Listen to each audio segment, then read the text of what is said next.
వి gold trusted gold buyers మీరు తాకట్టు పెట్టిన బంగారాన్ని విడిపించి ఈ రోజు ఉన్న మార్కెట్ ధరకు కొనబడను.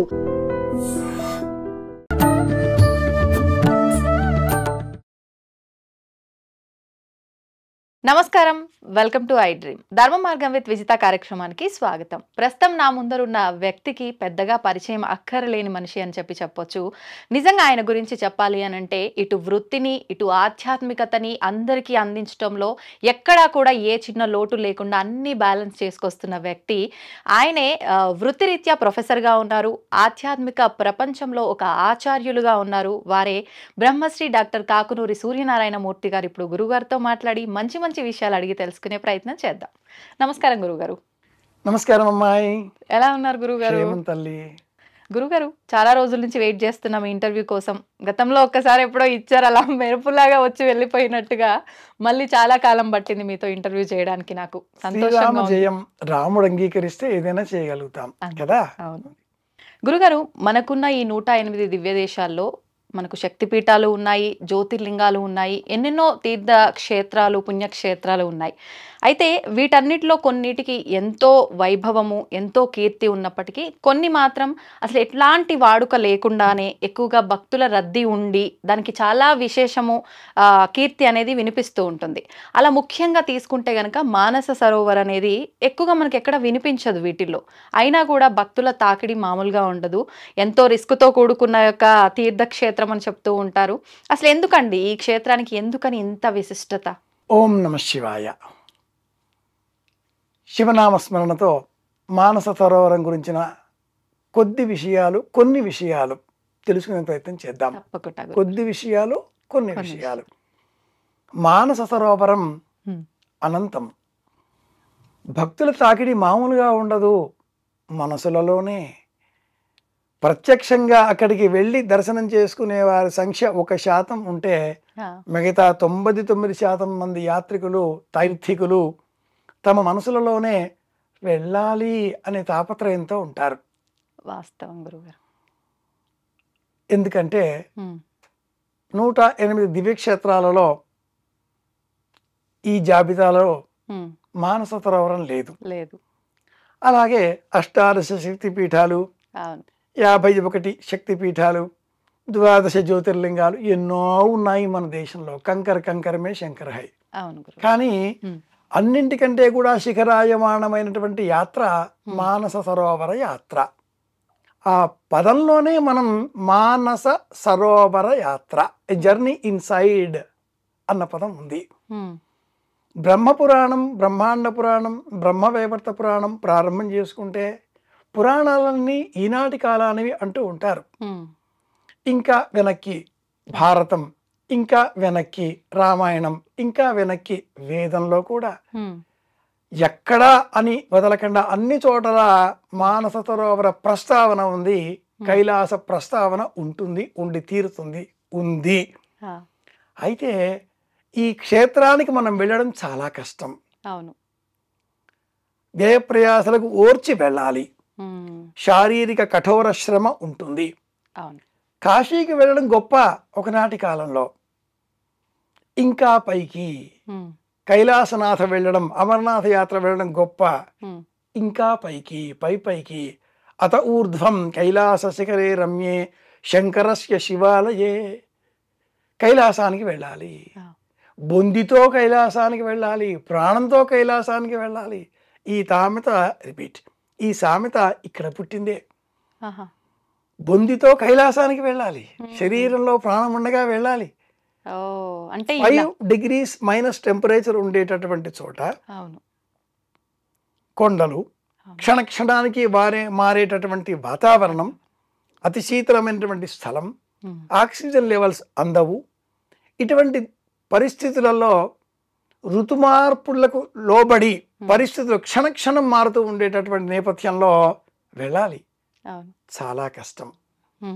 ఇది ప్రధానమైన కారణం.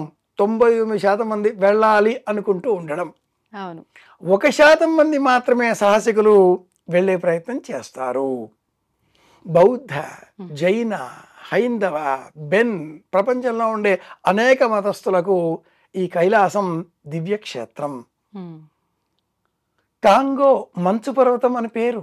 ఉమ్, అలాగే అద్భుతమైనది, అద్వితీయమైనది, పవిత్రమైనది అనే భాషలో ఉమ్, చైనా, నేపాల్, టిబెటన్లు వాళ్ళు పిలుచుకుంటూ ఉంటారు. ఉమ్, రింపోచే అంటే అద్భుతమైనది, అతి పవిత్రమైనది అని అర్థం. ఆహా, కాంగో రింపోచే అన్న పేరిట ఉండే ఈ కైలాసం వాళ్లకు ఉమ్, సాక్షాత్తు కైలాసనాథుడే అక్కడ వేంచేపు చేసి ఉన్నాడు అని హైందవ ధర్మాభిలాషులకు అంత విశ్వాసంతో కూడుకున్న అంశం. ఉమ్, శివపురాణంలో పరమేశ్వరుడు సృష్టి స్థితిలయకారకుడు నుండి ఆ పరమేశ్వరుడు సృష్టి చేసి రుద్ర సంహితలో 2వ విభాగంలో కైలాసానికి వెళ్ళి ఉంటాడు. ఉమ్, కేలాస అన్న శబ్దానికి సంస్కృతంలో స్ఫటికం అని అర్థం. ఆహా, ఐ అన్న ఆ శబ్దాన్ని మార్చడంతో కైలాసంగా మనం ధ్వనింపజేసినప్పుడు ఐ అన్న బీజం అమ్మవారికి సంబంధించింది. ఉమ్, ఐం అంటే ప్రేమ బీజం. ఆహా, పంచదశి మహామంత్రంలో ఐం హ్రీం క్లీం అని చెప్తుంటాం. ఇలా హ్రీం ఐం క్లీం సో అని చెప్తూ ఉంటాం కదా. ఐం ప్రేమ బీజం, ఏ ప్రేమ బీజం. ఉమ్, ఈ ఐం చేరినందువల్ల కైలాసనాథుడు పార్వతీ సమేత కైలాసనాథుడు అయ్యాడు. ఉమ్, ఉమ్, ఉమ్, ఉమ్, ఆ కొండని అలా చూస్తే మనకు సతీ సమేతంగా ఆది దంపతులు దర్శనమిస్తారు. వాక్కు అర్థము. ఆ, అక్కడ వేరే ఆలయం లేదు, కొండ ఆలయం, కొండ రూపం. మనం ఆ కొండగా మారాలి. ప్రపంచమంతా ఆవరించి ఉన్న శక్తి మనలో కూడా ఉంది అనే అద్వితీయ భావన. ఉమ్, అప్పుడు నేను కూడా పరమేశ్వరుడిలో ఒక భాగం, వేరు కాదు, పేరు కాదు. సపరేషన్ లేదు. ఆ, ఇలాంటి దృష్టికోణం మనకు కలగాలి. బ్రహ్మ తన మనసులో మానస సరోవరాన్ని సృష్టించాడు అని బ్రహ్మ పురాణం. ఆ, అలసట పోగొట్టుకోవడం కోసం రాముడికే విశ్వామిత్రుడు శ్రీరామాయణంలో మానస సరోవర స్మరణ చేస్తే అలసట పోతుంది అని బోధిస్తాడు బాలకాండ. ఆహా, ఆ మానస సరోవరంలో ఉండే హంసలు అలా ప్రయాణం చేస్తూ మహాభారతంలో కర్ణశల్య సందర్భంగా వచ్చే వృత్తాంతంలో దర్శనమిస్తాయి. కర్ణపర్వంలో కూడా వినవచ్చు మానస సరోవర స్మరణ. ఆ, ఇక్కడ అక్కడ అని కాకుండా ఇది మానస సరోవరం, మానస సంచరరే సంగీతంలో కూడా అవును అవును ఇంత నేపథ్యం ఉన్న కారణం చేత ఉమ్, అందరికీ వెళ్ళాలి అనే ఉంటుంది. కానీ తిరుమల, రామేశ్వరం ఈనాటి కాలానికి సంబంధించి కాశీ సులభం, ఒక్క రోజులో వెళ్ళి రావచ్చు. అవును. ఒకనాటి కాశీ కష్టం, అందుకే వివాహాల్లో కాశీ యాత్ర పెట్టారు. ఆ, కానీ ఇప్పుడు ఒక రోజులో వెళ్ళి రావచ్చు. అవును. అన్నింటికంటే కూడా కష్టం ఈ కైలాసం. కైలాస యాత్ర కనుక అన్ని యాత్రలలో ఇది శిఖరాయమానమైన యాత్ర. ఉమ్, సంవత్సరం అంతా చేయడానికి వీల్లేదు. అవును. కేవలం నిర్దిష్ట జూలై, ఆగస్ట్, సెప్టెంబర్ అంతే. ఆ కైలాస పర్వత సానువులలో ఎండాకాలం అని చెప్పబడే కాలం ఉన్నప్పుడే ఉమ్, డిగ్రీ టెంపరేచర్ అంటాం కదా, అవును. 5 degrees లేకపోతే 0 -5 అలా ఉండే సమయంలో ఉమ్, అంత ఆ సమయంలోనే మనం వెళ్ళగలుగుతాం. అవును. మిగతా సమయంలో అది ఇంకా కష్టం. ఉమ్, అమరనాథ్ ఎలా దర్శనం చేసుకుంటామో, మంచుకు ఈశ్వరుడు కరిగిపోతాడు ఇలా బాధపడుతూ ఉంటామో, మళ్ళీ చూసే ప్రయత్నం చేస్తూ ఉంటామో, ఈ క్షేత్రం కూడా అలాంటిదే. ఉమ్, ఇక్కడ పార్వతీదేవి ఒక సరస్సు ప్రత్యేకంగా ఉన్నది, గౌరీకుండం అని. ఆ, ఆ గౌరీకుండంలో స్నానం చేసి గణపతిని సిద్ధం చేసింది. ఇక్కడే. గణపతి పుట్టిన చోటు ఈ కైలాస పర్వతం. ఓ, అలాగే మండోదరిని రావణాసుడు వివాహం చేసుకున్న క్షేత్రం ఈ కైలాస పర్వతం. ఆ, రక్షస్థలం అనే చోట ఒకటి వస్తుంది. ఉమ్, కైలాసాన్ని రావణుడు ఇలా చేతితో పెగిలించే ప్రయత్నం చేశాడు. వేళ్ల ముద్రలు కనిపిస్తాయి. అది ఈ క్షేత్రం ప్రత్యేకత. ఇప్పటికే కనిపిస్తాయా గురుగారు? ఇప్పటికీ ఆహా, సప్తర్షుల గుహలు కనిపిస్తాయి. ఇది ప్రత్యేకత. ఆ, తెల్లవారుజామున 2 గంటల నుంచి 3 గంటల వరకు ఈ పర్వతం రంగులు మారుతూ ఉంటుంది. దేవతలంతా కూడా ఈ పర్వతాన్ని చుట్టూరా ప్రదక్షిణ చేస్తూ ఆ కైలాసనాథుడైనటువంటి పరమేశ్వరుడిని స్తోత్రం చేస్తూ ఉంటారు. అది ఈ క్షేత్రం ప్రత్యేకత. ఓ, అలా వెళ్ళాలి, చూడాలి అంటే శారీరక పరమైన పటుత్వం ఉండాలి. అవును మనోబలం ఇంకా ముఖ్యం. అవును. మనోజవంతో మాండవ్యం. ఉమ్, మనోబలం, శారీరక సంకల్ప బలం, ఉమ్, ఈ రెండు తోడైన చోట తప్పకుండా సంకల్ప సిద్ధి కలుగుతుంది.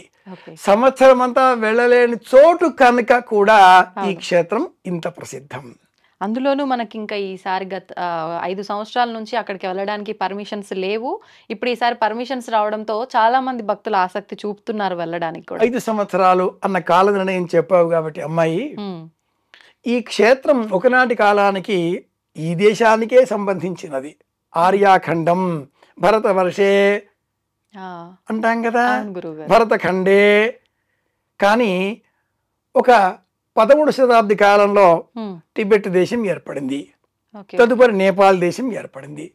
1950 ప్రాంతాలలో ఆ క్షేత్రాన్ని చైనా వారి నియంత్రణలోకి వెళ్ళిపోయినందువలన ప్రస్తుతం 50 నుంచి 78 వరకు అసలు కైలాస యాత్ర లేదు. అనంతరం చైనా భారతదేశ మిత్రత్వం సఖ్యత్వం కారణంగా చాలా అల్ప సంఖ్యలో 75 మంది యాత్రికులకి మాత్రమే అనుమతి. 75 తర్వాత 150 మందికి మాత్రమే పరిమితి. ప్రస్తుతం ప్రభుత్వ నియమాలకు లోబడి 750 మంది యాత్రికులకు మాత్రమే అనుమతి. లక్షల మంది వెళ్ళాం వెళ్ళాం వెళ్ళాం అనుకుంటూ ఉంటారు. కానీ ఇప్పుడు మరింత కొంత వెసులుబాటు కల్పించి అందరికీ అనేకులకు కాల నియతికి లోబడి అనుమతులు ఇవ్వడంతో అమెరికా, కెనడా, విదేశాల నుంచి కూడా యాత్రికులు వచ్చేస్తున్నారు, శివ దర్శనం చేస్తున్నారు. మిగిలిపోయేది ఆధ్యాత్మికత. మనం అర్చామూర్తిని విగ్రహంలో చూస్తున్నాం. విశ్వమంతా ఆవరించిన MC² ఎనర్జీ ఈ అనే దాన్ని ప్రకృతిలో చూడాలి. శివారాధన బిల్వం చెట్టు అంటే ఒక మొక్క.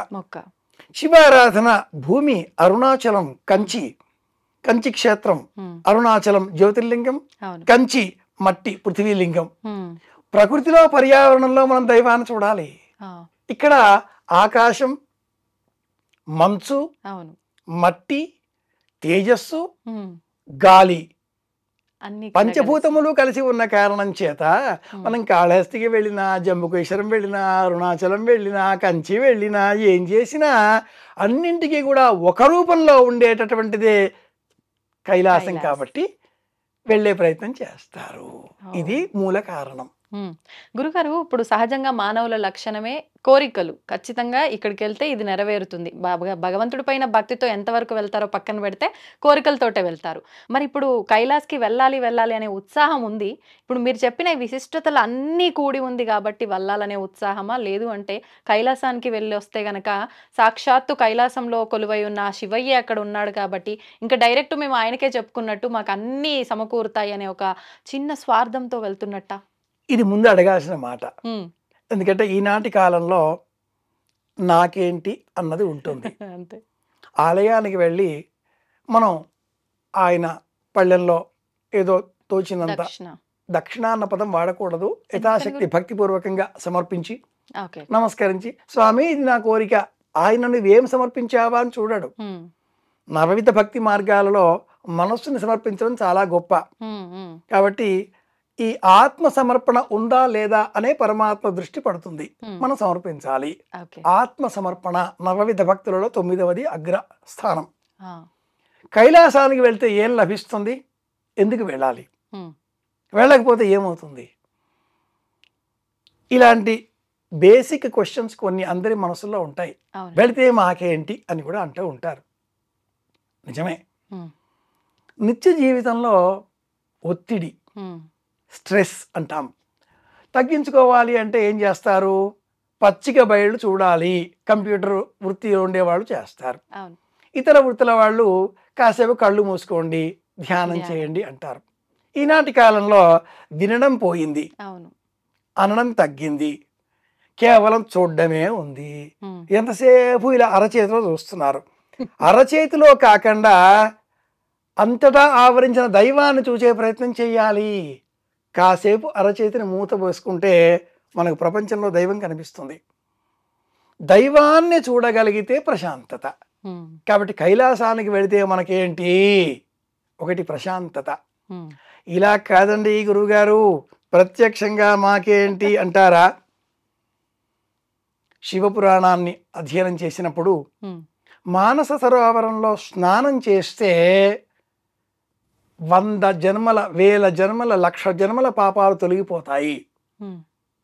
మానస సరోవరం నీటిని తీర్థంగా స్వీకరిస్తే సమస్త దోషాలు పాపాలు తొలగిపోయి కైవల్యం లభిస్తుంది. మనం తెలిసి తెలియక ఎన్నో తప్పులు చేస్తూ ఉంటాం. అవునండి. ఆంగ్లంలో ఒక సామెత ఉంది, an error is human right. ERR an error is human right. తప్పు చేయడం మానవుడి హక్కు. కానీ ఆ తప్పు తెలిసినప్పుడు దాన్ని సవరించుకోవాలి, మళ్ళీ మళ్ళీ చేయకూడదు, పశ్చాత్తాపం ప్రకటించాలి. ఎలా?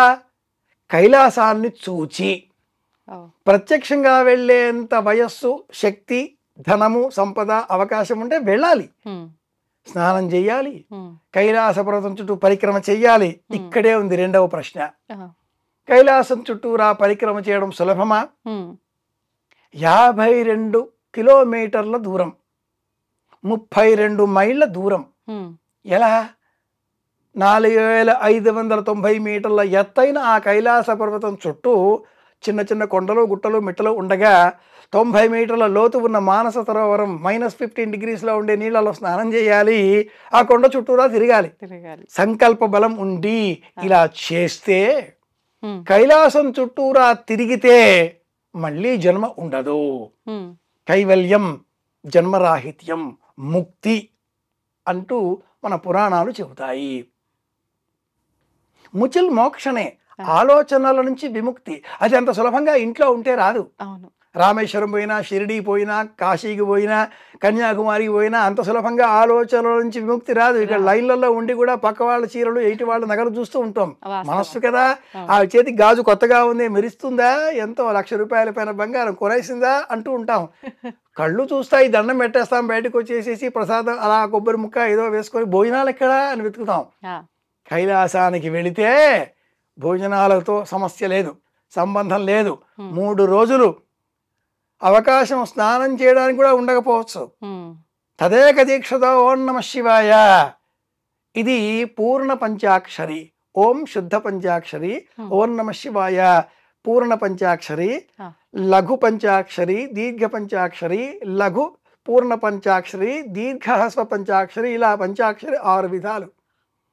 6 విధాలైన పంచాక్షరితో స్మరిస్తూ ఓం నమ శివాయ, ఓం నమ శివాయ అంటూ ఆ కైలాస వ్రతం చుట్టూరా తిరిగితే మన సమస్త పాపాలు తొలగిపోతాయి. నాకేంటి అన్న ప్రశ్న వేసినప్పుడు ఈ పరిక్రమ యమద్వారం దగ్గర ప్రారంభం అవుతుంది.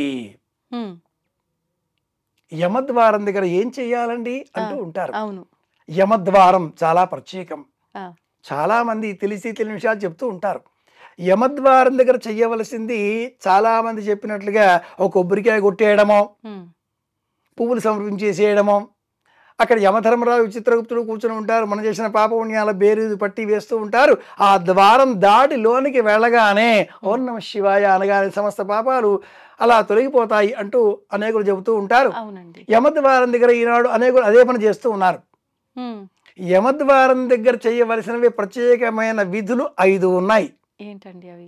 అది ఏమిటి అంటే 72 సార్లు మన చేతిలో ఉండే గ్లాసులో నీరు ఒక చుక్క అలా నెత్తిపైన సంప్రోక్షణ చేసుకుంటూ 72 సార్లు స్నానం చేసినటువంటి భావన మనం చెయ్యాలి. ఈ దేహంలో నుంచి ప్రాణం వెళ్ళిపోయిన తర్వాత కూడా ఈ దేహాన్ని దహనం చేశారు అన్న దుఃఖంతో ఆత్మ చుట్టూరా తిరుగుతూ ఉంటుంది. ఈ చుట్టూరా తిరిగి ఆత్మకు పూర్తిగా విముక్తి కలిగించడం కోసం 10 రోజుల పాటు కర్త ఈ దేహాన్ని దహనం చేశాను అన్న దోషంతో ఆత్మ కోసం తాను స్నానాలు చేస్తూ ఉంటాడు 10 డేస్. అవి 72 తిలోదక వాసోదకాలు.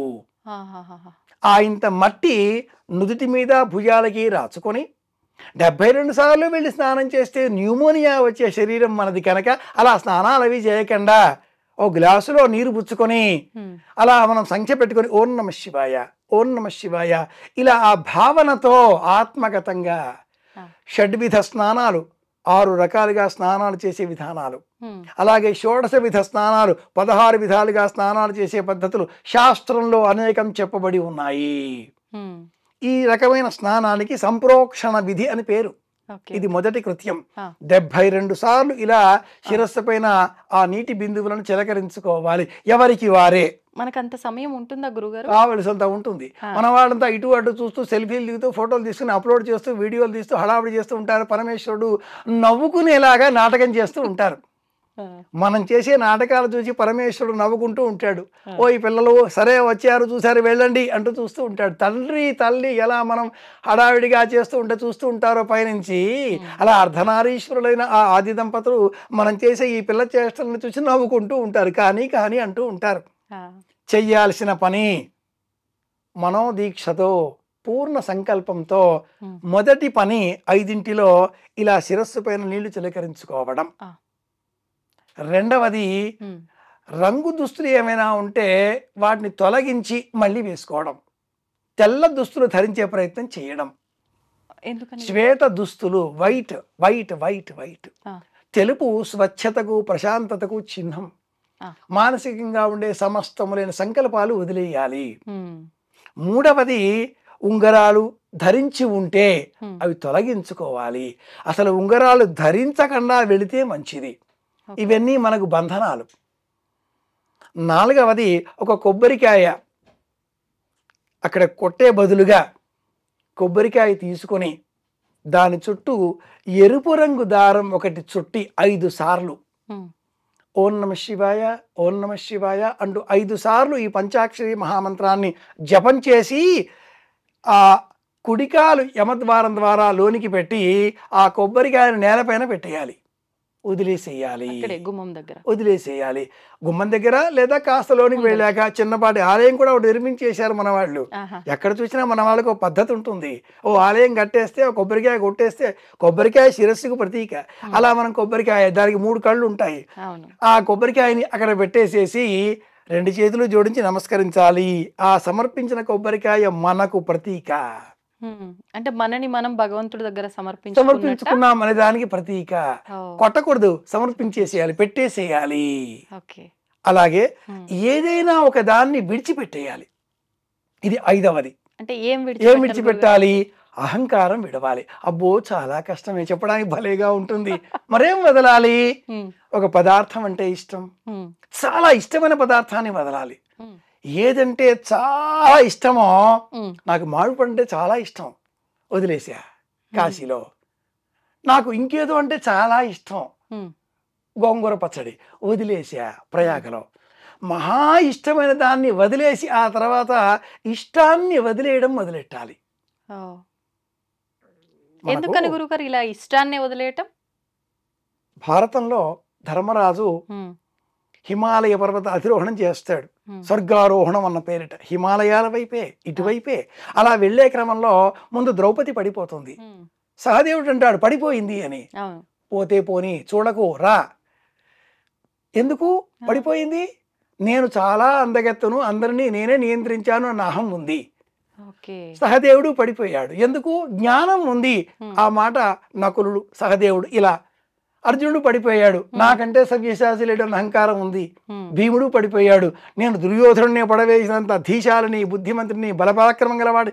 అహం తొలగించుకోకుండా వచ్చారు. అహం తొలగితే అనుగ్రహం లభిస్తుంది.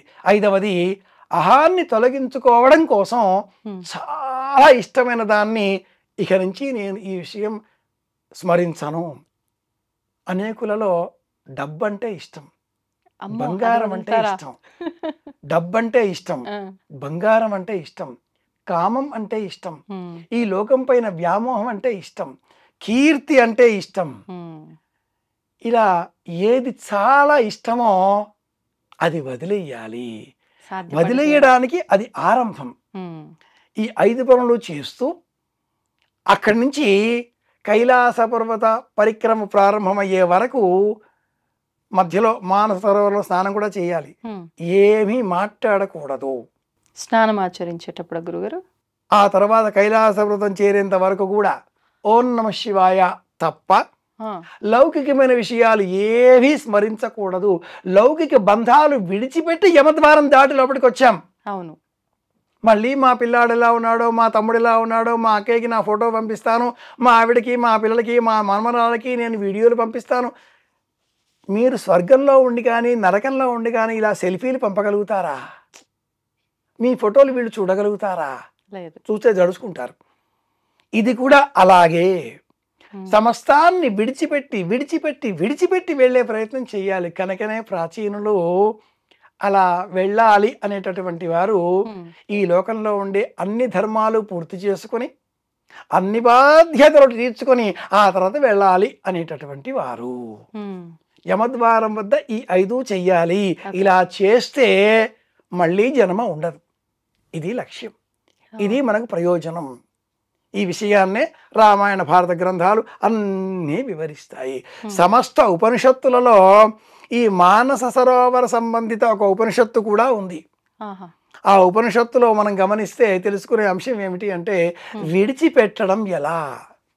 మాండూక్యోపనిషత్తులో కూడా ఈ స్మరణ వస్తుంది. విడిచిపెట్టాలి విడిచిపెట్టాలి విడిచిపెట్టాలి. ఎలా విడిచిపెట్టాలి? శుద్ధి చేసుకుంటే విడిచిపెట్టగలుగుతాం. భౌతికమైన ప్రయోజనం. ఉద్యోగంలో ప్రమోషన్ కావాలా? కైలాసానికి వెళ్ళకండి. ఈ ఉద్యోగంలో ప్రమోషన్ కోసం అక్కడ దాకా వెళ్ళి ఆ ఈశ్వరుని భయపెట్టాలా? మనకు ఒక కంపెనీ కావాలి, మనమే సీఈఓగా మారాలి, మనమే 100 మందికి ఉద్యోగాలు ఇచ్చేంత స్థాయి కావాలి. ఆత్మీయులారా, ఒక ఆలయానికి వెళతాం. ఎందుకని? మనకంటే పెద్ద శక్తి ఉన్నది. చుట్టూరా ప్రదక్షిణ చేస్తాం. ఆ శక్తి మనకేదో ఇస్తుంది. అయస్కాంతం మీద ఇనుప ముక్క తిప్పితే ఇనుము అయస్కాంతంగా ఎలా మారుతుందో ఆ పెద్ద శక్తి చుట్టూరా మనం తిరిగినందువల్ల మనకు కొంత శక్తి వస్తుంది.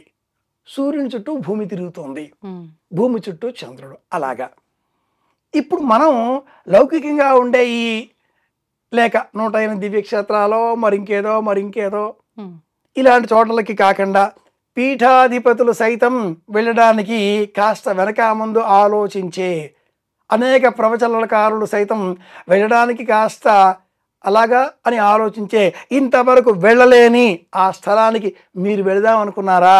వెళ్ళండి. ఆ వెళితే కలిగే ప్రయోజనం ఎలా ఉండాలి అంటే మామూలుగా ఉండకూడదు.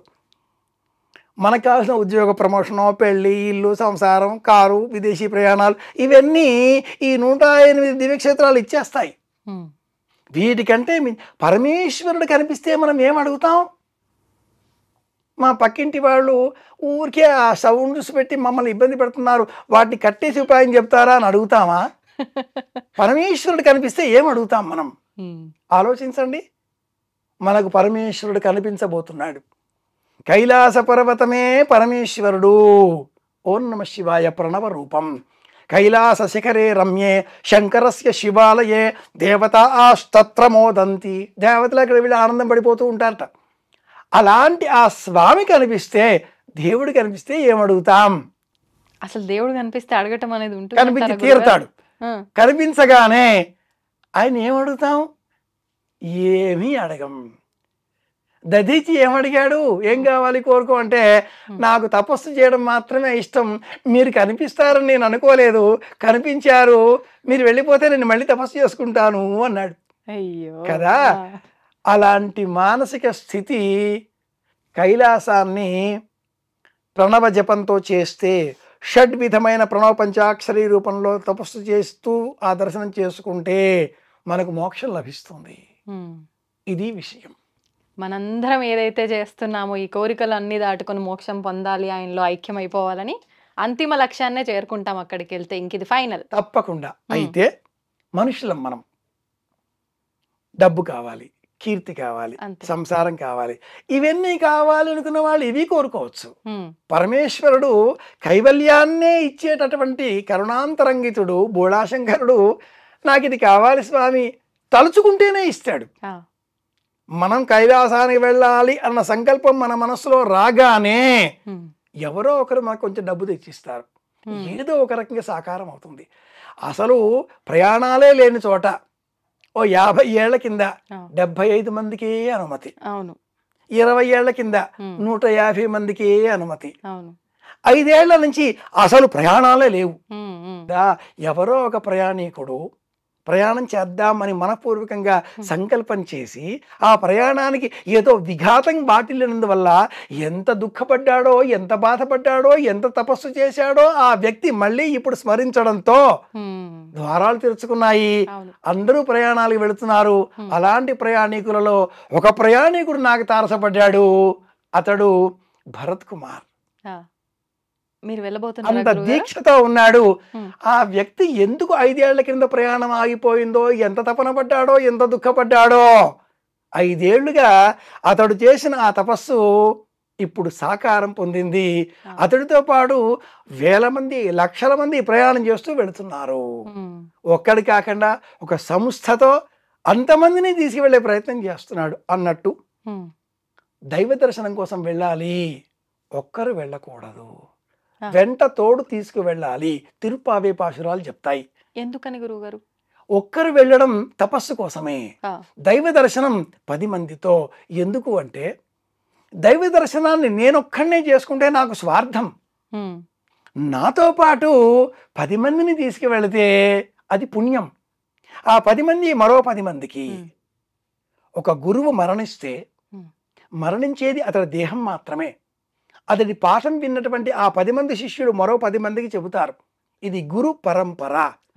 ఈ విధానానికి గురు కులం అన్న పేరుంది. ఇది చాలా పెద్ద కులం, ఆధ్యాత్మిక కులం, యాజక కులం, భావనా కులం, భావుకులం అని చెప్పుకునేటటువంటి ఆలోచన కలవారి యొక్క ప్రత్యేకమైన వర్గం ఆధ్యాత్మికులం, యాత్రికులం చెప్తాం కదా. పుణ్యాత్ములమైన అనుకునే మనమంతా నిజంగా పుణ్యాత్ములమా? యాత్రికులంగా మారినప్పుడే పుణ్యాత్ములం అవుతాం. అలా మారిన వ్యక్తి భరత్ కుమార్ శర్మ. అతడు తీసుకువెళ్తున్నాడు. 5 ఏళ్ల కింద అతడు ఏవో సంకల్పాల చేత చేసిన ఆ ప్రయాణం దురదృష్టవశాత్తు ప్రపంచమంతా ఆవరించిన కరోనా కారణంగా ఆగిపోయింది. ఇప్పుడు కరోనా శాంతించింది. ఇక ఇటువంటి వ్యాధులేవి రావు. ఇక మీదట ప్రపంచమంతా ఒకటి కావాలి. ఆధ్యాత్మికతను ఎవరైతే విశ్వసిస్తారో, ఎవరైతే తమకు తాము ఆధ్యాత్మికులం అనుకుంటారో అలాంటి వారికి ఏవి రావు. నాస్తికులం అని చెప్పుకునే వారిలో కూడా అది కూడా ఒక కులమే. వారు కూడా ఆస్తికులుగా మారితే అటు నుంచి ఇటువైపు వస్తే ఒకే ఆలోచన ఇరువైపులా. ఏదన్నా నమ్మండి, సంపూర్ణంగా నమ్మండి, అటు ఇటు కాకుండా ఉండకండి. కుత ఆజాత కుత ఇయం విసృష్టి అనే చార్వాక మతానికి మూలం అంటే దేవుడు లేడు, అది వట్టి కొండ, మేము ఎక్కే ప్రయత్నం చేస్తాం అన్నాడు హెర్డ్జ్ అనేటటువంటి ఒక పర్వతారోహకుడు 100 ఏళ్ల కింద. వీలు కాలేదు. ఎవరెస్టు 8590 అడుగుల ఎత్తు ఉండే ఎవరెస్ట్ని అధిరోహించగలిగారు. అందులో సగం కూడా లేదు కైలాసం. ఇంతవరకు ఎవరికీ వీలు కాలేదు. ఇంతవరకు ఏ పర్వతారోహకుడు అధిరోహించని ఏకైక పర్వతం కైలాస పర్వతం. ఇది ఎలాగో సంకల్పం చేస్తే మనకు కూడా వ్యాధులు రావు, ప్రయాణాలు సాకారం అవుతాయి. అతడు భరత్ కుమార్ శర్మ. తాను పోకుండా Sri Gayatri tours and travellers అనే ఒక సంస్థను ఏర్పాటు చేసి ఆ సంస్థ ద్వారా యాత్రికులకు ఏ విధమైన కష్టం రాకుండా అన్నీ తానై ప్రతి సందేహానికి తానే స్వయంగా సమాధానమిస్తూ ఒక సుశిక్షితమైనటువంటి సైన్యంతో, ఒక మంచి విధానంతో అందరినీ కలుపుకొని అందరూ ఒకటిగా చేస్తూ ఆధ్యాత్మికులంగా మార్చే ప్రయాణాన్ని ఆరంభించాడు. ఈ వర్గానికి పరమేశ్వర దర్శనం ఒక్కటే లక్ష్యం. కైలాస పర్వత పరిక్రమ అతడి లక్ష్యం. పూర్వపు అనుభవాలలో 11 సార్లు కైలాస ప్రదక్షిణ చేసి ఉన్న ఈ వ్యక్తి 12వ సారి వెళతాను తాను వెళ్ళవచ్చు. ఒకటి కాకుండా ఇంతమంది. ఇది ప్రత్యేకం. మంచి ఆలోచన. ఇది ప్రత్యేకం. ఒక్కడు వెళితే స్వార్థం, 10 మంది వెళితే పరార్థం.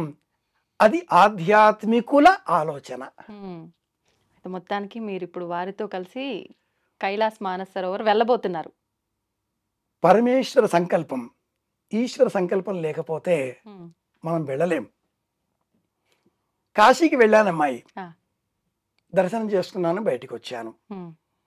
బయటికి వస్తూ ఉంటే ఎవరో ఒక వ్యక్తి గుర్తుపట్టిన వారు ఆ, అయ్యో మీరా అన్నాడు. ఆ, అంతవరకు నేను లైన్లో చాలా రద్దీలో ఎక్కడికి వెళ్ళినా నేను వస్తున్నాను అని నేను చెప్పను, ఫోన్ చెయ్యను, ఎవరికి నా వివరాలు అందించను. సామాన్య సగటు యాత్రికుడిలా టికెట్ లేకుండా సర్వదర్శనం కోసం వరుసల్లో నిలుచునే వెళతాను. తిరుపతికి వెళ్ళినా, సింహాచలం వెళ్ళినా, అరుణాచలం వెళ్ళినా ఎక్కడా ఎవరికి నా వార్త ముందుగా వెళ్ళదు. ఎందుకని పరమేశ్వర సంకల్పం ఉండాలి. ఉమ్, ఉమ్, మనం నేను అని వెళితే ఈ నేను అన్న అహం పోగొట్టు కోసం వెళ్ళాల్సిన మనం నేను అని చెప్పుకొని వెళ్ళడంతో అక్కడ ఉండేటటువంటి స్థానికులు స్వాగత సన్నాహాలు చేస్తారు, శరీరానికి కొన్ని ఉపచారాలు చేస్తారు, సహాయాలు చేస్తారు, దర్శనం సులభం అంటారు. అప్పుడు ఆ పుణ్యబలం అంతా వాళ్లకు కూడా పోతుంది. ఓ, మనకేమిటి, శరీరాన్ని తీసుకువెళ్తాం. ఆ, దైవ దర్శనం అంటే కష్టపడి వెళ్ళాలి, పరమాత్మ సంకల్పం ఉండాలి. కాశీలో దర్శనం చేసుకుని బయటికి వచ్చిన తర్వాత మిత్రుడు చూచి అయ్యో మీరా దర్శనం అయిపోయిందిగా అన్నాను. అలా ఎలా మళ్ళీ తీసుకువెళ్ళాడు. ఆ, మళ్ళీ రెండవ రోజు వచ్చి గంగ ఒడ్డున కూర్చొని తపస్సు చేసుకుని జపం చేసుకుంటూ ఉన్న ఆలయాన్ని వెళదామా, ఉమ్, శివుడు ఎదురుగా కనిపించడం లేదా అని నేను అన్నాను. మౌనంగా వెళ్ళిపోయాడు. అంతటా ఉండే దైవాన్ని చూచే ప్రయత్నం చెయ్యాలి, ఉమ్, అంతరంగంలో దైవాన్ని చూచే ప్రయత్నం చెయ్యాలి. ఆ స్వామి కైలాసనాథుడు అంతరంగనాథుడిగా మార్చుకునే ప్రయత్నం చేయాలి. అంత సులభం కాదు కదా. అందుకోసమే యమద్వారం దాటడం, ఉమ్, అందుకోసమే గౌరీకుండం, అందుకోసమే సప్తర్షి గుహలు అన్నట్టు మానస సరోవరం ఒక్కటి కాదు, అక్కడ అనేక మంచినీటి సరస్సులు చాలా ఉన్నాయి. ఆహా, అంత ప్రపంచంలో ఎత్తైన చోట, ప్రపంచంలో అదే ఎత్తైనటువంటి చోట, అటువంటి చోట మంచినీళ్ళ సరస్సు ఇది ఒక ప్రత్యేకం. అవును, సింధు, ఉమ్, బ్రహ్మపుత్ర, సట్లెజ్, కార్పరి, అనేక ఎన్నో నదులు, గంగా నది ఉపనది కార్పరితో సహా, గంగా నదికి మూలం కార్పరి ఉపనదితో సహా అన్నీ ఈ మానస సరోవరం నది పుడుతున్నాయి. ఓకే, ఓకే, కాబట్టి ప్రపంచమంతా నీరు ఉన్నది, ప్రేమ ఉంటుంది, ఆప్యాయత ఉంటుంది. బంధువులు ఇంటికి వస్తే గ్లాసు మంచినీళ్ళు తాగడానికి ఇస్తారు, సీసాలలో కూడా ఇవ్వవచ్చు, బాటిల్స్ కూడా పట్టి ఇవ్వచ్చు. మంచినీళ్ళు లేకపోతే ప్రపంచం లేదు. అవును, ఆ మంచినీళ్ళని పరమేశ్వరుడు ఇస్తున్నాడు. గంగావతరణం, శ్రీమద్ రామాయణం, ఉమ్, బాలకాండ 36వ సర్గ నుంచి 42వ సర్గ వరకు చదవవచ్చు. పరమేశ్వరుడు గంగాదేవిని శిరస్సులో జటాజుటలో బంధించి మనకు అందించాడే నీరు, అక్కడే అదే క్షేత్రం కనుక ఉమ్, నీరు. ప్రపంచంలో ఏ దేశాలలో నీరు లభించదో ఉమ్, అక్కడ నాగరికత లేదు. నీరు లేని చోట, ఆ, పెట్రోల్ ఉన్న చోట విధ్వంసం పుట్టించే విలేశక్తులు తాండవం చేస్తుంటాయి. ఆ, నీరు ఉన్న చోట ప్రేమ, ఆప్యాయత, పదార్థాన్ని ఉడకపెట్టి తినాలి, అది మనిషి లక్షణం, ఉమ్, నాగరికత లక్షణం కదా. అంటే నీళ్లు కావాలి కదా, శరీరంలో 70% నీళ్లే కదా. కాబట్టి శివుడు వేరే లేడు. నా రుద్రో రుద్రమర్చయేత్, నేనే శివుడిని, నేనే కైలాసాన్ని. ఉమ్, ఇలాంటి సంకల్పం కలిగిన వారు సంకల్పం చేస్తారు, వెళ్ళే ప్రయత్నాన్ని మనసులో అనుకుంటారు. పరమేశ్వర సంకల్పం, ఉంటుంది, మన సంకల్పం కాదు. ఓకే, భరత్ కుమార్ తీసుకువెళ్తాడు అన్న మాట అలౌకికం. ఆ, నేనే కాదు, చాలామంది ఇలా భరత్ కుమార్ గారు తీసుకెళ్తున్నారనే వాళ్ళు వేల మందిలో ఉన్నారు, లక్షల మందిలో అవుతారు. కానీ గుర్తుపెట్టుకోవాల్సిన అంశం ఏంటంటే పరమేశ్వరుని చేతిలో ఈ వ్యక్తి ఒక ఆయుధం. ఉమ్, పరమేశ్వర సంకల్పం ఉంటే మన ప్రయాణం సానుకూలం అవుతుంది. ఆయుధంగా సాధనంగా ఉన్న వ్యక్తికి అన్ని ఏర్పాటు చేస్తాము, ఏదో ఏర్పాట్లు అవకాశాలు చేస్తాడు.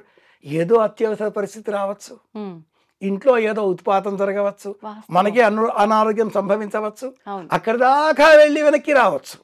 అవును, చేతిలో ఉన్న అన్నం ముద్ద ఉమ్, చెయ్యి దాటి, నోరు దాటి, గొంతు దాటి కడుపులోనికి చేరేంత వరకు గ్యారంటీ లేదు. వాస్తవం గురుగారు, ఇది మాత్రం. పరీక్షిత్తు అనే వ్యక్తికి ఉమ్, 7 రోజుల అనంతరం పాము కాటుతో నీకు మరణం అంటే ఆ వ్యక్తి ఒక స్తంభం ఏర్పాటు చేసి మేడ కట్టుకొని ఉమ్, శుక మహర్షిని రప్పించి భాగవతం చెప్పండి అంటే నీ అదృష్టవంతుడు 7 రోజుల తర్వాత నీ మరణం మాకు ఎప్పుడైనా ఏమైనా కావచ్చు అన్నాడా శుక మహర్షి. ఆ, కాబట్టి సర్టెనిటీ అనేది మన లైఫ్కి లేదు. Um, anything happened at any point of time. ఏ దేశాల మధ్యలోనో ఏ ప్రమాదమో జరిగితే, లేక అలా గాల్లో వెళ్ళిపోయే విమానం అలా భవంతి మీద కూలి భోజనం చేసే డాక్టర్లు వెళ్ళిపోతారు అని ఎవడన్నా కలగన్నాడా? ఆ డాక్టర్లు మాత్రం అనుకున్నారా? లేదు. అలా రాసిపెట్టి ఉంది. అవును. భారతంలో ఓ చిన్న కథ. హ్మ్. అలా పాలు తీసుకువెళ్ళే ఒక వ్యక్తి, అందులో పొరపాటుగా ఆకాశంలో ఒక డేగ పాము పట్టుకుపోతూ ఉంటే పాము చుక్క ఆ పాలలో పడింది. ఆ పాలు తీసుకువచ్చి వంట చేస్తే ఆ వంట అన్నం తిన్న వ్యక్తి మరణిస్తే ఈ పాము విషం వల్ల మరణించిన ఆ వ్యక్తికి సంబంధించిన ఈ పాపం ఎవరి అకౌంట్లో వెయ్యాలి హ్మ్. తెలీదు. ఇది ఎలాగో అనుకోకుండా అవాంతరంగా కొన్ని సంఘటనలు జరుగుతూ ఉంటాయి. అవును. అది పరమేశ్వర లీల. హ్మ్. ఒక్క చిన్న చీమ చచ్చిపోతూ ఉంటేనే చూడలేని దయాద్ర హృదయం గల మనం లయకాలంలో ప్రపంచమంతా కూడా అతనిలో లీనం చేసుకునే పరమేశ్వరుడు. మూడవ కన్ను అగ్నిహోత్రం చల్లదనం కోరుకుంటాడు. హిమాలయాల్లో ఉంటాడు, తెల్లని భస్మం పూసుకుంటాడు, తెల్లటి మంచినీరు సదా శిరస్సువి అభిషేకం జరుగుతూ ఉంటే మౌనంగా కన్నులు మూసుకొని ఈ ప్రపంచాన్ని చూస్తూ ఉంటాడు అని శివపురాణం వర్ణిస్తుంది. హ్మ్. శం అంటే సుఖం, ఆహా. శరీరానికి లభించేది, ఆనందం మనసుకు లభించేది. హ్మ్. కాబట్టి సంతోషం, సుఖం, ఆనందం అన్నీ ఇచ్చే ఆ పరమేశ్వర దర్శనం చేసుకోవాలి. పరమేశ్వర సంకల్పంతో హ్మ్. భరత్ కుమార్ అనే వ్యక్తి ఆయన ఒక ఆయుధంగా పరమేశ్వరు అందించాడు కాబట్టి ఈ చేతిని ఊతగాకొని తప్పకుండా వెళ్ళవచ్చు. బారులు తీరి తిరుపతిలో కూడా మనం దర్శనం చేసుకుంటూ వెళ్ళే ప్రయత్నం చేస్తూ ఉంటాం. అవును. అలా బారులు తీరి వెళ్ళే సమయంలో ఈ పక్క ఆ పక్క 2 సపోర్ట్. కడ్డీలు ఉంటాయిగా, ఆ కడ్డీలు ఈ భరత్ కుమార్ దంపతులు అనుకోవచ్చు. హ్మ్. ఓకే. మొత్తానికి అది ఈశ్వర సంకల్పం వీళ్ళ సపోర్ట్ ద్వారా వెళ్ళాలని ఉంది. మనలో హ్మ్. సంకల్పం ఉండాలి. ఉండాలి. ఆ సంకల్పాన్ని మనం ఈశ్వరుడికి విన్నవించాలి. హ్మ్. ఈశ్వరుడి ఆజ్ఞ అవుతుంది. ఈ సాధనం మనకు ఉపయోగపడుతుంది, చేరుకుంటాం. హ్మ్. శివునాజ్ఞ లేనిదే చీమైనా కుట్టదు కదా. అవును. కనుక అలా అనుకున్నప్పుడు ఒక హ్మ్. సాధనం. ప్రభుత్వ నియమావళి అనుకూలించాలి. అవును. 70 ఏళ్లకు దాటిన వారికి అనుమతి లేదు. అవును. ఆరోగ్యం సహకరించాలి. బీపీ షుగర్లు శంకు చక్రాల్లాగా వెంటాడుతున్నాయి, ఏమీ లేవు. అన్నమో రామచంద్ర ఆకలి తాళలేని స్థితి. స్థితి. ప్రతిక్షణం ఉదయం నుంచి రాత్రి వరకు అందరూ మేసేవాళ్ళే తయారయ్యారు. మెయ్యడం మానేయండి ముందు. హ్మ్. మెయ్యడం మానేస్తే ఆరోగ్యం బాగుంటుంది. అలాగే నడక, యోగా అన్నీ సహకరించాలి. కుటుంబం వాళ్ళంతా సహకారాన్ని ఇవ్వాలి. పోయినా అంతే కదా. నాన్న అనేవాళ్ళు ఉండాలి. అస్సలు ఆర్థికంగా సహాయం చేసేవాళ్ళు ఉండాలి. లేదా మన జేబుల్లో దండిగా పుష్కలంగా ఉండాలి. అలాగే అడ్డు చెప్పని వాళ్ళు ఇంట్లో ఉండాలి. తల్లి తండ్రి ఇంట్లో వృద్ధులుగా ఉంటే వారిని విడిచిపెట్టి ఎవరూ కైలాసానికి వెళ్ళకూడదు. హ్మ్. తల్లి తండ్రి వృద్ధులై వారికి మీ సహాయం తప్పనిసరి అనుకున్నప్పుడు మీరు కైలాసానికి రాకపోవడమే మంచిది. హ్మ్. తాన జపాగ్నిహోత్ర పరతంత్రుడనేని అన్న ప్రవరుడు ఇల్లాలు పిల్లలు అగ్నిహోత్రము తల్లి తండ్రి ఇంట్లో ఉన్నాడు. హ్మ్. మా అమ్మ నాన్నకు ప్రదక్షిణ చేస్తే ప్రపంచాన్నే చూచినటువంటి అదృష్టం నాది అనేటటువంటి విశ్వాసం. అలాంటి ధర్మం పాటించేవారు రానవసరం లేదు. ఆ. ఏ విధమైన బాదరబందీ లేని వాళ్ళు, మానసికంగా వైరాగ్యంతో ఉన్నవారు, గృహస్థులు 4 రకాలు, బ్రహ్మచర్యం 4 విధాలు, హ్మ్. వానప్రస్థం 4 విధాలు, సన్యాసం 4 విధాలు అని శివపురాణం ప్రస్తావన చేస్తుంది. కనుక మానసికంగా వైరాగ్యం పొందినవారు, తత్వం తెలుసుకుందాం అనే జిజ్ఞాస కలవారు హ్మ్. తప్పనిసరిగా శ్రీ గాయత్రి టూర్స్ వాళ్ళ ద్వారా వెళితే మంచి ప్రయోజనం చేకూరుతుంది అనే ఆలోచన కలుగుతుంది. ఇంతవరకు వెళ్ళలే తల్లి, ఆ. పరమేశ్వర సంకల్పం, భవిష్యత్తు ఏం జరుగుతుందో ఈశ్వరేచ్ఛ బలీయసి. గురుగారు సంతోషంగా ఉందంటే ఇవన్నీ విన్న తర్వాత. కానీ చాలా మంది చాలా చాలా రకాలుగా చెప్తున్నారు. ఇప్పుడు మీ మాటల ద్వారా నేను కొంతవరకు తెలుసుకున్నా. ఇంకొక పర్సన్‌ని కూర్చోబెట్టి అడిగితే ఆయన ఇంకొక రకంగా చెప్తారు. అసలు ఏంటి వాస్తవం అనేది ఒక కన్‌ఫ్యూజన్‌గా మారిపోయింది. అసలు ఏంటి వాస్తవం? ఈ రోజుల్లో సెల్ ఫోన్ చేతిలో ఉందా, హ్మ్. CEO of an YouTube channel, గడ్డం బాగా పెంచేసుకున్నారా, గొప్ప జ్యోతిషవేత్త, బొట్లు మెడలో కావలసిన రుద్రాక్ష మాలలు ఉంటాయి. అలాగే కాషాయ వస్త్రం ధరించారా, హ్మ్. సన్యాసి, సమస్తము త్యజించినటువంటి పరివ్రాజక స్థితి పొందినట్లుగా కనిపిస్తూ ఉంటారు. అవునండి. లోకాన్ని విడిచిపెడితే హ్మ్. సన్యాసి, లోకం విడిచిపెడితే సన్యాసి. బహూదకుడు, కుటీచకుడు, హంస, పరమహంస అనే 4 విధాలుగా ఉండేటటువంటి తురీయాశ్రమం చాలా ఉత్తమోత్తమం. అమ్మాయి ఇలా మీడియా ఉంది కాబట్టి నియంత్రణ లేదు కనుక ఎవరైనా ఏదైనా చెప్పవచ్చు, కానీ విజ్ఞులైనటువంటి ప్రేక్షకులు సత్యం తెలుసుకుంటారు, గ్రంథం చదివే పని చేస్తారు, చదివే ప్రయత్నం చేయండి.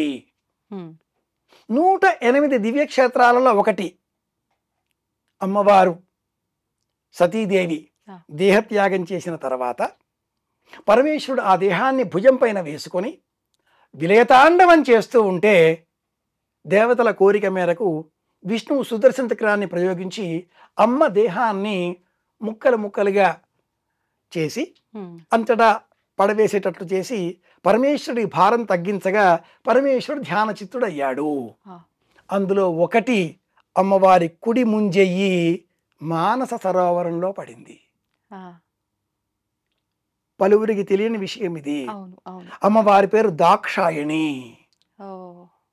అక్కడ ఉండే ఆ భైరవ శక్తి అఘోరుడు నామక భైరవుడు. ఒక భైరవ శక్తి ఉండాలి, అమ్మవారు ఉండాలి, అమ్మవారి కుడి ముంజెయ్యి. పోలోమంటూ ఎక్కడ ఏది చెబితే అక్కడ పరిగెత్తేటటువంటి ఈనాటి లోకం అస్సాం.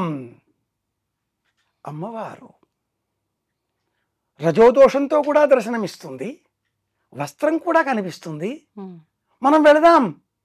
కామాక్ష్యాదేవి, మా వల్లనే కామాక్ష్యాదేవికి పేరు వచ్చేసింది అని చెప్పుకునే వాళ్ళని మనం చూస్తూ ఉన్నాం ఈ రోజుల్లో. వాస్తవం గురుగారు. అవును. నా ప్రశ్న, దక్షయజ్ఞంలో ఆ కామాక్ష్యాదేవి లేదా ఈ దాక్షాయిని లేక అలంపురే జోగులాంబ ఎన్ని పేర్లు చెప్పుకున్న అష్టాదశ పీఠాలలో ప్రద్యుమ్నే శృంఖల చాముండ క్రౌంచపట్టణే చాముండాదేవి, దక్షయజ్ఞంలో ఈ దాక్షాయిని అమ్మవారు సతీదేవి తన భర్తను తండ్రి దూషిస్తే కుడికాలి బొటనవేలు నేలపైన రాచి యోగాగ్ని సృష్టించి దేహాన్ని భస్మం చేసుకుంది. అందుకే మన వాళ్ళు కాలు బొటనవేలు నేలపై రాచకూడదు అంటారు. ఇలా ఇలా రాచుతూ ఉంటే దోషం నో అంటారు, మంట పుడుతుంది. కాలి కుడికాలి బొటనవేలు, శరీరం భస్మమైపోయింది. మరి పరమేశ్వరుడు నా ఇల్లాలు సతీదేవి అలా దగ్ధమైపోయింది అని తెలుసుకుని ఆగ్రహావేశంతో జుత్తు పీకి నేలపైన వేస్తే పుట్టిందే భద్రకాళి. ఆషాఢ మాసంలో జాతరలు చేస్తాం మనం. పుట్టినవాడే భైరవుడు.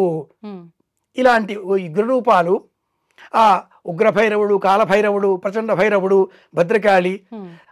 ఆ సతీదేవి పోయింది అని తెలిసిన తర్వాత పరమేశ్వరుడు ఏ దేహాన్ని భుజం పైన వేసుకున్నాడు? దగ్ధమైపోయిందే. అవును కదా. ఎలా ఈ ముక్కలన్నీ? పరమేశ్వరుడి మనస్సులో సతీదేవికి వియోగం లేదు. పార్వతీ పరమేశ్వరులు ఎప్పుడూ ఒక్కరే. ఒక్క మనసుకు రెండు దేహాలుగా కనిపించాయి అంతే. పరమేశ్వరుడి భుజం మీద ఉన్నది సూక్ష్మ రూపమైనటువంటిది ఆలోచన.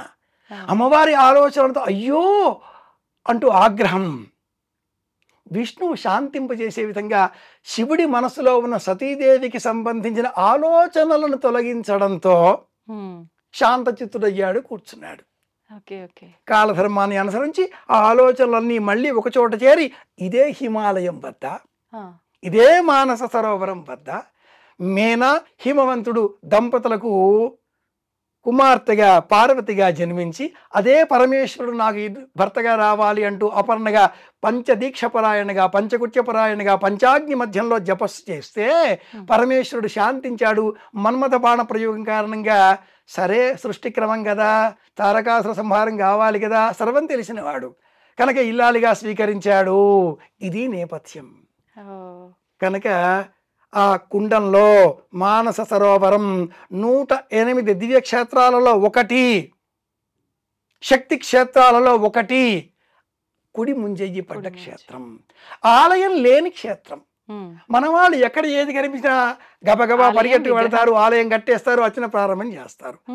కామాక్షిలో మనం చూసేటటువంటి ఈ స్వరూపము ఏనాటి కాలానిదో చరిత్రలో, పుస్తకాలలో, మథనంలో, మస్తిష్కంలో ఉంటే ఏ సాధకుడో సంకల్పపూర్వకంగా నిర్మించుకున్న ఆ మట్టి రూపం కాస్త శిలాజంగా మారి నేటి కాలంలో దర్శనమిచ్చినప్పుడు చిత్రంగా కనిపించే ప్రతి చోటు మనకు దైవక్షేత్రమే. అది కామాక్షి కావచ్చు, ప్రద్యుమ్నలో శృంఖలాదేవి కావచ్చు, శ్రీలంకలో ఉండే అమ్మవారు కావచ్చు. అందులో ఒకటి అష్టాదశ శక్తి పీఠాల కంటే కూడా భిన్నమైనది అభయహస్తం అమ్మవారి కుడి చెయ్యి దాక్షాయణి. ఆ చెయ్యి మానస సరోవరంలో ఉంది. ఓ. ఈ సంకల్పంతో మనం అక్కడ స్నానం చేస్తే ఆ నీరు గౌరీకుండం తీర్థంగా అన్నారా? తీసుకుంటే, గౌరీకుండంలో అది వేరు. నీరు ముట్టకూడదు. ఉమ్. మానస సరోవరంలో, ఓకే. గౌరీకుండంలో నీరు ఆకుపచ్చగా ఉంటుంది. ఉహు. గౌరీదేవి స్నానం చేసిన చోట మనం స్నానం చేస్తామా? అది అమ్మవారు. ఆ. ఆ నీటితో అమ్మవారు అక్కడ మట్టితో గణపతిని సిద్ధం చేసింది. అన్నీ తెల్లగా ఉండే సరస్సులు అయితే ఈ గౌరీకుండంలో ఉండే నీరు ఆకుపచ్చగా ఉంటుంది, ఉమ్. గణపతి వర్ణంలో కనిపిస్తుంది. ఇది ప్రత్యేకం. మానస మానస సరోవరంలో స్నానం చేస్తే అమ్మవారి కుడి ముంజేకి పడ్డ చోటు మానస సరోవరం ఉమ్, ఉమ్, ఉమ్. ఓకే. అని మనకు దేవీ భాగవతం వివరిస్తుంది. ఆ. ఇది ప్రధానం. కనుక ఎవరో ఏవో చెబుతూ ఉంటారు, ప్రేక్షకులు వీక్షకులు వాస్తవం తెలుసుకుని అనుసరించాలి. ఇది లక్ష్యం. చాలా సంతోషంగా ఉంది గురుగారు. మొత్తానికి అంటే ప్రతి ఒక్కరు కూడా ప్రాణంతో ఉన్న రోజుల్లో ఒక్కసారైనా దర్శించాల్సిన క్షేత్రం ఏదైనా ఉంది అంటే మానస సరోవర్, ఈ కైలాస్ అని చెప్తూ ఉంటారు. నిజంగా మీరు చెప్తున్నంతసేపు అక్కడ వెళ్ళి దర్శించుకుంటున్నాం అనే అనుభూతి కలుగుతోంది. అంటే మీరు వేదాలు, పురాణాలు వీటిని ఉద్దేశించి వాటి నుంచి తీసిన సారంని బట్టి ఇది చెప్తేనే ఇలా ఉంది అంటే, ఇంకా మీరు ఒక్కసారి వెళ్ళొచ్చిన తర్వాత మీ అనుభవాలతో చెప్తే ఇంకెలా ఉంటుందా అనిపించింది. మొత్తానికి నేను ఇక్కడ మిమ్మల్ని లాక్ చేస్తున్నా, నెక్స్ట్ టైం కూడా నాకు ఇంటర్వ్యూ ఇవ్వాలని. చిన్న వర్డ్, ఒక లడ్డు ఉంది, చూస్తే తెలియదు, అవును, తింటే తింటే. తెలుస్తుంది. వర్ణిస్తే వినే వాళ్ళకి అనిపిస్తోంది, అవును, నోట్లో నీళ్లు ఊరుతాయి. అవును, ఎవరికి వాళ్లకు తింటేనే ఆ తీపి రుచి తెలుస్తుంది. తెలుస్తుంది. తీపి ఇలా అని చెప్పలేం కదా. అలాగే కైలాస పర్వత దర్శనం కూడా తప్పకుండా చేసుకుందాం. తప్పకుండా గురుగారు. మళ్ళీ మీ అనుభవాలన్నీ కూడా ఒక్కసారి మాకు వివరించాలని మనస్ఫూర్తిగా కోరుకుంటున్నాను వచ్చిన తర్వాత.